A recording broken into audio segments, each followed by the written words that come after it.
Chicken fajita marinade coming right up today. We are gonna combine some awesome spices, a little lime juice and olive oil, mix it, help you give your chicken breasts a little bit more flavor. Like I have here today, some chicken and veggie skewers that I'm gonna bake in the oven shortly. But first, the marinade. In this bowl, I'm gonna combine a little bit of olive oil, and then I have a lime that is room temperature. If your lime is coming out of the fridge, make sure to put it in the microwave for a couple of seconds to release the juices. It gives you more lime juice per squeeze.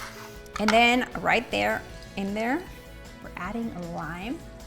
Now you can mix this marinade directly in a zip bag if you're marinating chicken breasts. Because it's a citrus-based marinade, all you need is 20 minutes for your proteins and they'll absorb that flavor.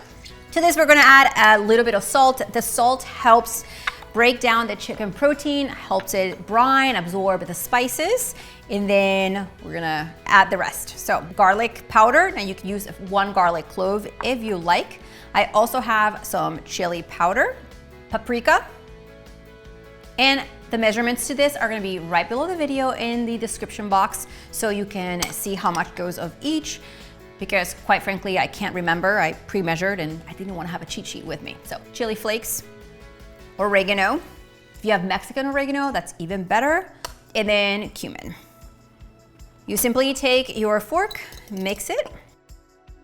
As you can see, this marinade is quite thick. I like it like this. You could also add a little bit more olive oil or more lime juice and make it thinner, especially if you're going to use it to baste things like skewers. But if you just want to marinate chicken breast and you want the seasoning to stick to the breast, you might want to just have it just like this. Now I'll stick below the video some recipes for which you can use this fajita marinade. I'll also show you how to grill perfectly juicy chicken breasts on the pan.